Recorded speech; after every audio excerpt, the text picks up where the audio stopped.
So good morning, everyone. My name is Cody Hall, the host of Entrepreneurs Are People, the Faces podcast, and founder and CEO of Telehelping, a virtual staffing company.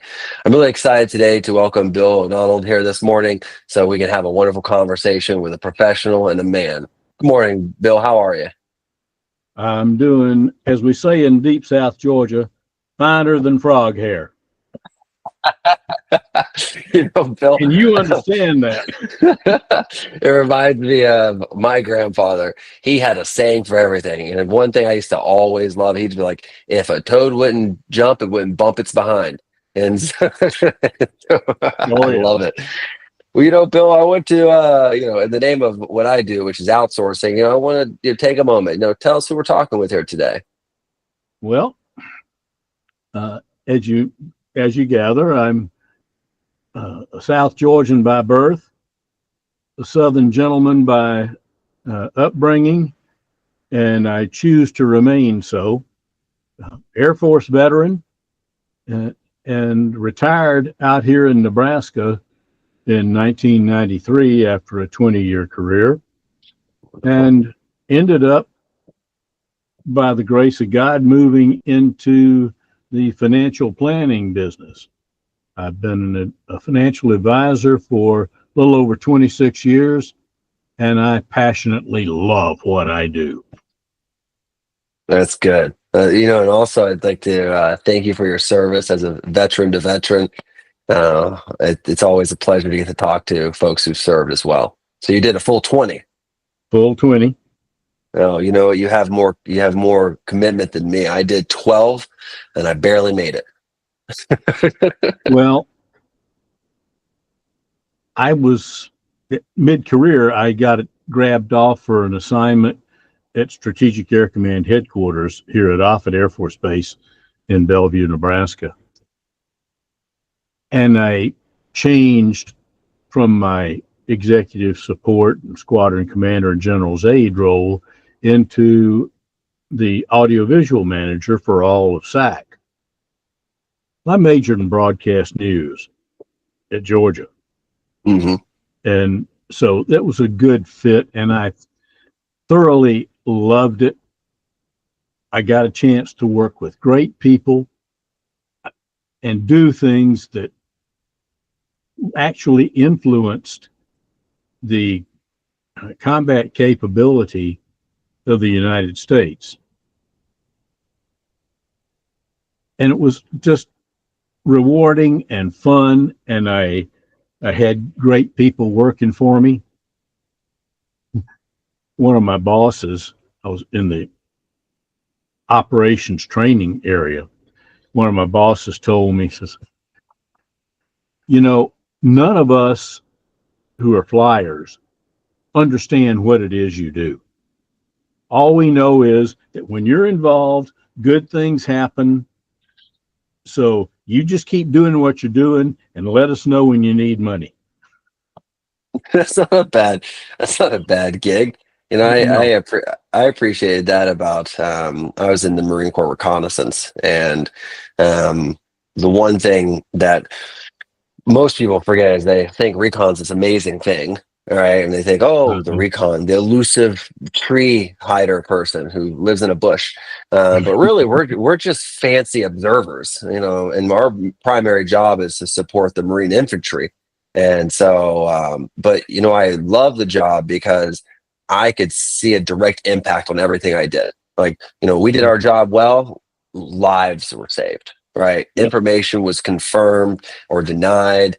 People had, the air support they needed. They had the artillery they mapped out and ready to go. And so it was a great way to see an instant reward to every input that you had. Yep. I will tell you this. I have long held to the belief that, when you go into the military, all the services, except for the Marines, you go in, you're immediately an airman or a soldier or a sailor or whatever. I've long held that the highest honor the average American citizen can earn is the title of United States Marine. because Yeah. you don't become a Marine until you measure up. So Yeah. I'll give you this. I appreciate that, sir. It's an interesting perspective sometimes because I look back on being a Marine, and I remember when I was fresh off boot camp, right? And I sat there, I was in combat school, and you're sitting there in your boot camp, you're like 3 more months of this, and then I'm on to combat school, right? And you're in combat school, you're like 60 more days of this, I'm on to the fleet. And one of these instructors looked at me, he's like, man, he's like, before you know it, you're going to blink and your first contract's going to be up. This 4 years is going to go like that. And, I'm going on almost 15 years of being out of the Marine Corps, off active duty, not reserves. And you, I miss what being a Marine was. You don't understand until you're out of it and you're gone, and that world will never come back to you ever again. But when you're a Marine and you put on that uniform every day, like, you matter to a world, to a whole nation. Like, Absolutely. you matter, and that's something that's very special. Don't ever forget, you will always be a Marine. Oh, I appreciate that. I just did a podcast with one of my buddies who's a well decorated combat veteran, and he has a podcast called Hard to Kill.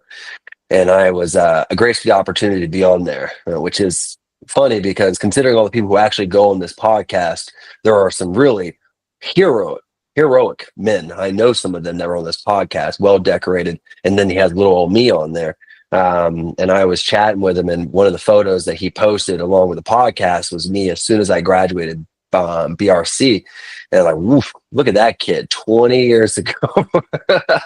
It's like, look at that. The whole world is his oyster at that at that moment. Oh yeah. Mm. Yeah.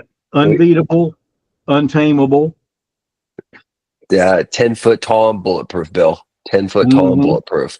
And that's one thing that I do like about, and I guess it's, as it turns out, becoming an entrepreneur is, to me, is much like a Marine, because the one thing that I love about being an entrepreneur, and also working with entrepreneurs, because 85% of all our clients are one person shops. So I work with entrepreneurs, people who run their companies. And, I love in my company and seeing in theirs instant feedback to positive input.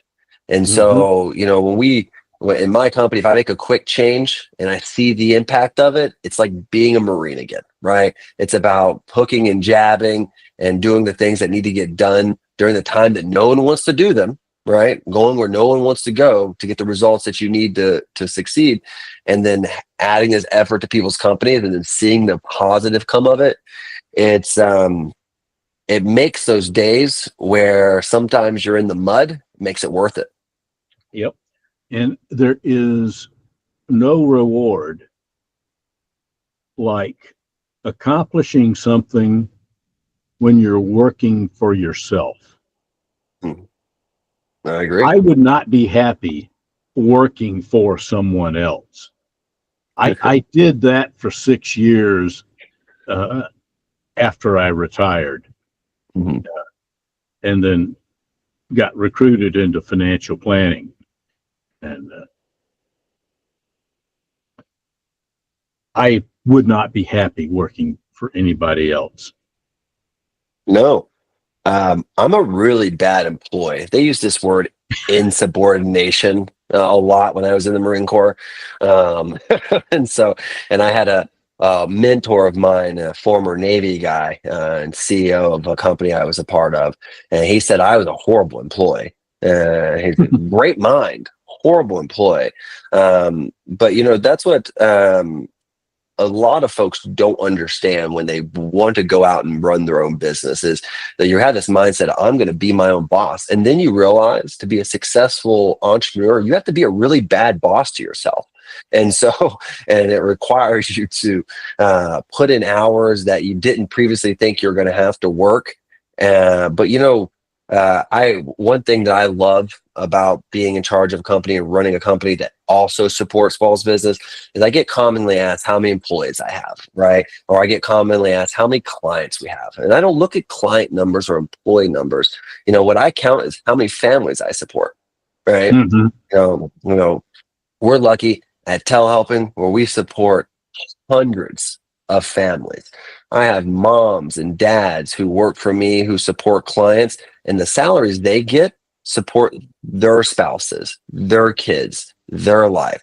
I don't see it as a client impact. I see it as who am I impacting on the second degree and third degree of the jobs that I'm able to provide through my company. And that's, to me, that's how I Hmm. count my value. Yeah, and I would absolutely agree with that. And you make the comment about counting value. That's the centerpiece of the way I work. Uh, when I'm talking with my clients, the question I'm quite likely to ask them is when they're talking about something they want to buy or some uh, initiative they want to take or some trip or whatever, I'm quite likely to ask them, how does that add value to your life? Not challenging you, but Mhm. I'd like to know what your thought process is that articulates how X item adds value to your life. And it's a question that a lot of people have never had asked of them. You know, I know how my business adds value to my life. Mhm. And I love what I do because I'm doing what God wants me doing. Uh, so I'm 74 years old and I'm still rocking and rolling because I'm doing good stuff for people and helping people. And I'm doing what He wants me doing. You can't have a better professional life than that. I agree. And it overflows heavily into my family. I when I was a younger, and I'm very ambitious. I've always been ambitious. That's always held equal, ambition of mine. I think what really changed over the years was not my change in ambition, but my change of what I perceived to be valuable. And so I used to have Mhm. it. I used to have it all, the Porsches. I used to swap them out yearly, right? I used to always get the new one. And I used to always, that's where I had my value in it. Like, how nice was the car I was driving? Like that, what am I walking out and sitting in? Right. And then you fast forward years later, um, I don't have a sports car anymore. I used to always have a sports car. And now I ask myself, I was telling my wife recently, and she's like, "Oh, we're having the conversation. She's like, when are you gonna get another sports car?" And then I said, "Well, I'm no longer 25-year-old Cody anymore, right?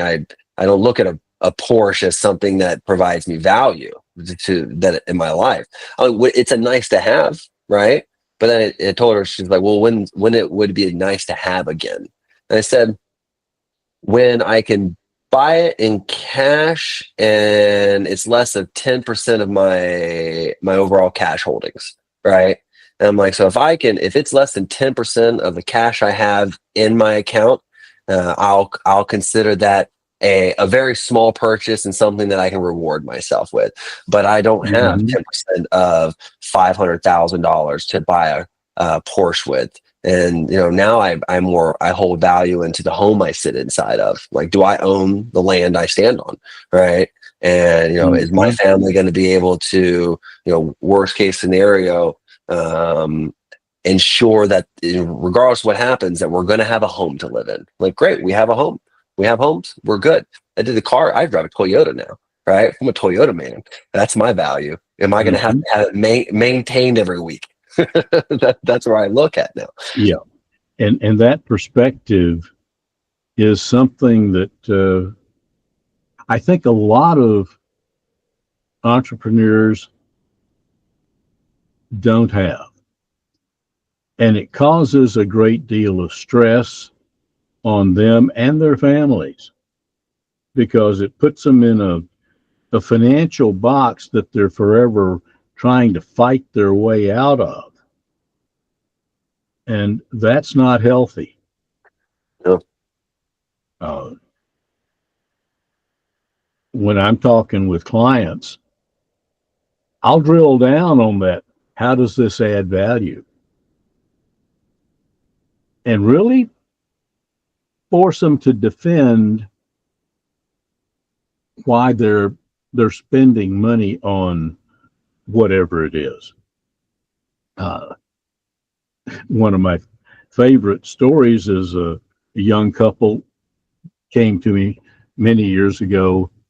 They were 28, 29. She's a nurse, he's an electrician. They were pulling down, no, 9,000 a month between them. They had $85,000 in debt, and they were figuring that they would be paying on debt till their mid 40s. Doesn't make a whole lot of sense. Yeah. And they had gone through uh, Dave Ramsey's Financial Peace University class, and some things just didn't register to them. So I took a look at their bank statements, showed them what they were spending on impulse buys. We're talking coffee shops and the kind of stuff you spend money on just on the spur of the moment. Right. Showed them how they could, instead of paying off debt for the next 15 years, how they could pay off debt and be debt free except for their mortgage in 4 years. And they got it. Because I drew spreadsheet and step by step checklists. Mm-hmm. You know, uh, any military person who will remember that checklists are the way you do business. And by golly, it works in the civilian world far more powerfully than it ever did in the military. My favorite book is that I learned from. If I took one thing from college, it was the book Checklist Manifesto. Yep. So anyway, I gave them this checklist and they got it. They paid off all of their debt in 3.5 years and are now investing almost $4,000 a month. They will have the option of working when they hit about 55 plus. They were going to pay off their house this year, but they had a child, so that's going to be pushed off a little bit. Yeah, kids can delay things, and I have a 2-year-old and I have another one on the way in May. So Oh, congratulations. I appreciate it. I'm very excited. 2 boys, and then I'm done. Cash me out. Um, that's I don't own a credit card. Crazy people in this world, think that think you have to have a credit card to get it. Points. I don't want points, right? And so I don't need them. And that's I could definitely get a card and pay it off every month, sure. But I live on cash, right? Because I'm a cash man, right? And so I have my debit card. My wife does get a slush fund that I give her every month for her impulse buys, right? So she has her slush fund card because my Yep. wife, um, she she likes things that are worthless when it comes to little trinkets and toys and things like that for the kids. Like she's gonna buy them anyway, so I might as well give her a budget for it. Yep.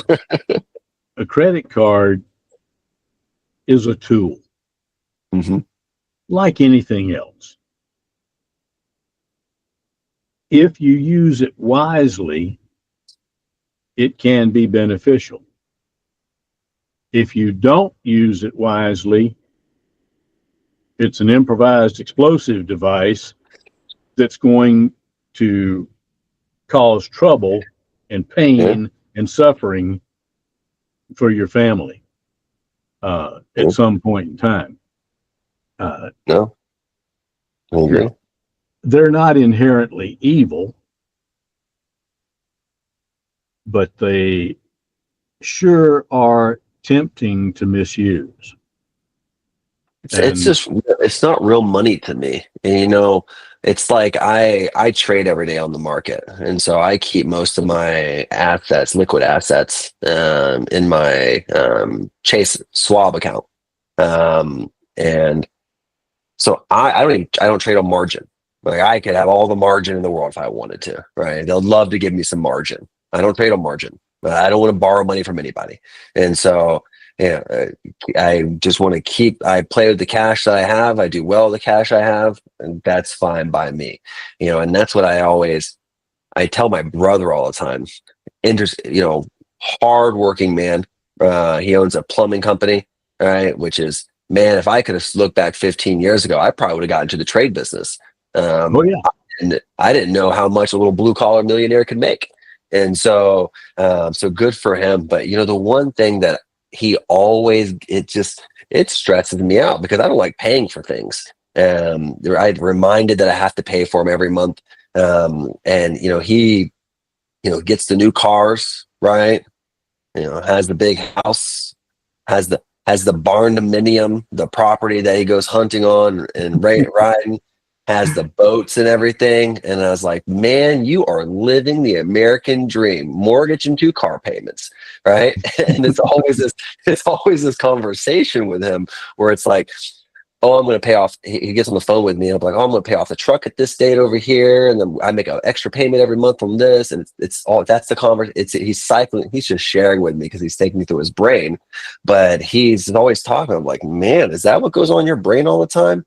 I don't want to think about payment and on anything. I just want to make money, not spend all of it, and hold on to the rest. yep, and that's true. And everybody has their own way of living that. And I'm sure not going to uh, tell a client or somebody I'm having a casual conversation with that they're wrong, because everybody's got their own priorities and their own needs and their own value set. Hmm. What works for you may not work for your brother, may not Right. work for me. Uh, but there are quantum improvements that can be made in people's lives with small course corrections. And you build up enough of those, and all of a sudden, you're staring significant investment portfolio, uh, and you're trying to figure out, how did that happen? Mm. Well, a lot of things happen simply because you build good habits and you keep after them month after month after month after year, until lo and behold, you're there. I've uh, I've got some long-term clients that have been with me for over 20 years, and those people are enjoying the fruits of consistent, sustained investing. They're sitting on portfolios over $1 million.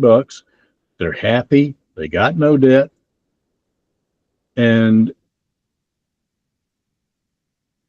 I'm talking to one of them a few months ago, and she says, I'm not real sure how this happened.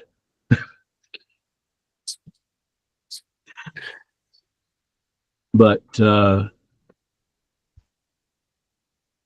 we talked about that, and she says, we haven't had any huge gains every year, but boy, sustained effort has really borne out. And I see the results sitting there uh, on my statement every month. Yeah. Well, when I started trading, my goal was $100 a day. Mm-hmm. I play the indexes, and I would always want to do $100 a day. I'm like, if I can do $100 a day, I'm like, that would be really well. I'm like, I'll double my portfolio the first year, right? And so I took 25 grand to 50, and I was like, yeah, wow, okay, great. And then, I was just getting the gist of it. And years later, my daily goal is 1,000 a day, right? My goal is just to do $1,000 a day in my portfolio. That's all I want. And, considering as a percentage to my account size, it's nominal. But over the years, it went to $100, 250, 300, 5, which has always been less than a percentage of my overall portfolio. Like I just wanted to do less than a percentage a day. And we're talking like minor little changes in the market every day. Uh-huh. And I have a buddy of mine who I trade with, and he does thousands a day. He makes in some days what some people make in a year. And so, Mm-hmm. and he's like, how do you even get entertained by this anymore? I was like, entertained? Who's in this for entertainment? Right? I'm in this for the fact that I'm 35 years old, and that if I maintain this growth between now and the time I'm 60, I'm like, I will never work a day in my life. Right? And it's incremental. I'm not in it for the fact that I'd love to make all my Mm-hmm. money today. If I made 10 years worth of profit in one day, who doesn't want that? Right? Yeah. Or I can make just minor little gains every day. Yeah. You're the first day trader, if you will, that I've ever spoken with that has an intelligent view of how to trade actively like that. Uh, Normally, day trading for most people is the quickest way to lose money Yes, it really because they is. go at it with the wrong mindset. Uh, and you are the exception, and more power to you. Uh, the average American can't do that. Uh, the The average discipline. American doesn't have the discipline and willpower to do that. And so, and thank God they don't, because if everybody had that, I wouldn't have a business. Uh, but I have developed some tools over the years that have enabled me to show people how they can do well over time without stressing about the market. Because Right. It's you're, stressful. yeah, if you're stressing about the market, if you're worrying what the market's going to do today or tomorrow, you don't need to be in the market. Correct. And Bill, that's a great way, because I sit here and say that I'm disciplined and methodical about how I do my things, but I've made mistakes. Oh yeah. I've lost 10% of my account value in one day. In one day. You want to know Mm-hmm. why? Because I broke my own rules. Yep. I broke my own rules, and I was like, man, if this works out, I'm gonna make a year's worth of profit in one week. This is gonna be crazy. And I lost half a year's profit in one week. It was crazy. And Yep. my wife looked at me and she was like, why are you breaking your own rules? Right? You're doing the opposite of what you're preaching. And the next day I woke up, went right back to my 500 per day. Right. And I said, you touch the stove, it's hot. Mm-hmm. Yeah. And Well that's said. an interesting thing that you said, is your clients come to you and you're trying to you know, figure out what they want to do. They say, oh, I'm going to pay off my debt by 40. And, you know, we have clients who come to us all the time, and I'm still in the point where I speak to all my clients in the beginning. And what I do is I try to figure out what it is they want to do, right? Like, why is it you're coming to me? Like, what is it that said, you know what I need? A virtual assistant. I want a remote employee. And I always ask myself, and I'm like, so what do you seek to accomplish with this person? What job Exactly. are you trying to do with this person? And then we have a series of 3 questions where it's like, if they don't answer that clearly, I say, okay, well, work with me on understanding what would the day look like in the virtual assistant's day, right? And then I would get them to the final one where it's like, what value is this person going to add to your life or to your company's life? And if those 3 questions line up, you're suitable for a client. We'll take Mhm. you on. But I've had clients come to me all the time. I want to hire 6 virtual assistants. Whoa, sounds great. Hand me your credit card, right? No, it's what are you trying to do? Well, I'm going to have them calling outbound all day, every day. I was like, well, do you have cold callers in place right now? Nope, never cold call. Okay, so what are you trying to accomplish with these virtual assistants? What would Exactly. these 6 people do? And oftentimes I talk myself out of clients more than I get clients because um, if you, especially in your business, imagine if people came to you and said, Bill, I have a great plan on how I want to plan my finances. And I'm going to tell you exactly how I want you to do it for me. You wouldn't be in business too long, Bill. Hmm. Yep. Well, those people probably would not become clients, or else they would change their thinking. The thing I've had folks come to me like that, and like you, I'll ask them a set of questions. What are you going to do when this doesn't work out? When your expectations are not met? What's your fallback plan? Nobody can predict what's going to happen in the investment markets, certainly short term. Over time, we can make some general observations. So I like my clients to have a plan B and a plan C. Plan A goes in the dumper. Okay, we're not concerned. We've built in flexibility into our strategies so that they're not going to be hurt. They may not realize what they want for a couple of more years than they had Mhm. planned, but we'll still get there. And we're not going to stress about it. We're not going to get overwrought. Uh,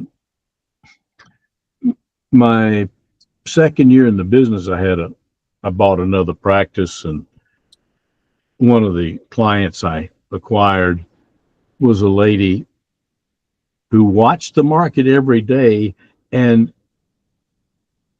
if her account went down $150, she panicked. I got her into the office and I told her, you don't need to be investing in the markets because you can't handle the stress and strain. Do you enjoy this? No. Do you like to worry? No. Then why are you doing it? You would be better off in something that was insured where you were not going to lose money. Mhm. And she agreed. We cashed out her account. She went down to the bank, put money in a series of CDs, what we call a CD ladder. And every time the CD matured, she rolled it over into a new CD, and she was quite happy. The thing that a lot of people don't realize is that the primary job of a financial advisor is to help people enjoy life and not worry. I don't want my clients worrying. And I think I do a fairly decent job of that. Remember in the 08, 09 bear market where the market went down like crazy and kind of stair step down? I got 3 phone calls during that whole down market period. One of them was from a civil service retiree who was worried, and understandably so. So we talked about it, and when we spent about an hour on the phone, when we were done, she was happy, well, content. She understood, and that she knew she was going to have a lot more years. She's still a client today. The other 2 phone calls I got were from clients who wanted to know if it was time to invest yet because they'd been squirreling away cash. I told them no, because we don't know that the market has bottomed out yet. You know, that's one thing. I oftentimes compare trading to the Marine Corps, right?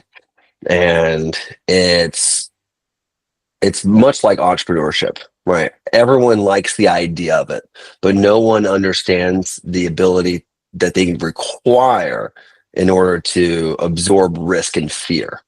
And so the best time to buy low is when things are in euphoria and they're high on the mountain. Everyone's like, to the moon. And when people are saying to the moon, I'm looking to the prices in the ditch. I'll give you an example. Just this past couple of weeks, when the market was on a high point and everyone was saying that it was going to go crazy. It was pre-Santa rally. And I was like, people they're feeling a little too happy right now, and so I bought some really cheap options on the low. And there are days where I have slam dunk days, and that was it. The day where everyone was like, "Why are you buying all the way down there?" And I'm like, "Because I feel like we're going to see it." And lo and behold, we saw it, and it happened. And the thing is you have to put your money and your energy, because it's the same thing with telehelping. A year and a half into it, we had so many clients and everything was going great. And it seemed like overnight, I nearly had a majority of my clients sunset from one reason or the other. And people going out of business, people just going a different direction. And I was sitting there with one client saying to myself, like, maybe I should get a job. Maybe this isn't for me today. And, that was the time where I had the opportunity to say, all right, well, I think it's time to double down. And, in those moments, the market and entrepreneurship, that's when those people are made, when the heat's up. And if you're not for that, then hey, listen, there is nothing wrong with a 9 to 5, and there's nothing wrong with a CD, right? Both of them Absolutely. are great, and they'll provide you a return, right? And so there's a little bit of something for everybody, whether it's in your career or in the financial market. Yep. And one of the reasons I find uh, being a financial advisor being so fascinating is that things are always changing, and there's always some new capability or new tool coming out that can meet people's needs, or some new innovation that will allow us to deal with some potential threat to somebody's financial livelihood. So it's absolutely fascinating to me because now there's a set of products out there that I can tell people honestly that you're not going to lose money in this.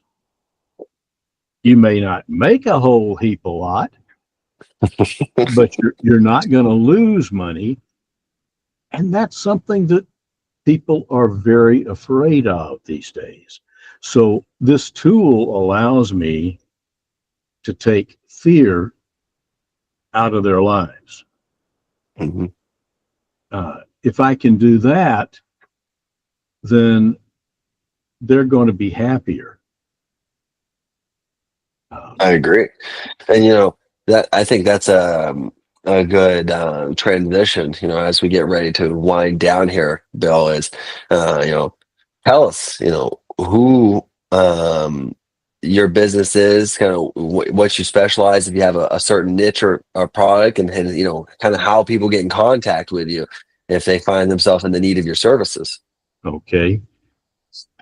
My business is Heartland Financial Solutions. I work across the country. Unlike a number of advisors, I don't have an account minimum. Never have had, never will have. God didn't put me in this profession to only work with people with six figures or more. Most of my clients are working people or have been working people and have saved and invested throughout a long working life. All I require is somebody be receptive to advice. Because, as you well know, you can't help somebody who doesn't want to listen to you. Correct. So, my business has evolved into a ministry of financial caring, teaching, and problem solving.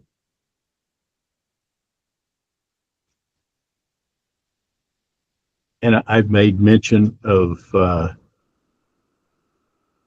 God putting me into this profession. He did. First, the company I was with when I first started subsidized my income for the first year. Acutely aware my last subsidized paycheck's gone to the bank. And I'm thinking, oh my God, I've never worked for commission in my life. What have I gotten myself into? And so I start to descend in a good old fashioned adult pity party. And God speaks. Most people say God talks in that calm, soft, insistent voice. Yeah. And I'm an old Southern boy. I'm Irish, and I was married at the time, so husbands have selective hearing, right? I got the 1,000-watt PA system. You are doing what I want you doing, when and where I want you doing it. Relax, all will be well. Got up out of my chair, went to my work table, grabbed the client file, got back at it. That was 25 years ago. And 2.5 years ago, I gave my business to Jesus Christ because I knew I wasn't getting all the things done he wanted me to do. The last 2.5 years have been absolutely fabulous, and I'm looking forward to continuing to do good things for people. That's wonderful, Bill. And much like you, I feel like I'm called to do what I do, which is why I go into it every day with the conviction that I will succeed, even though in the short term, sometimes those days are a little dark. I find that there's a light that I'm following.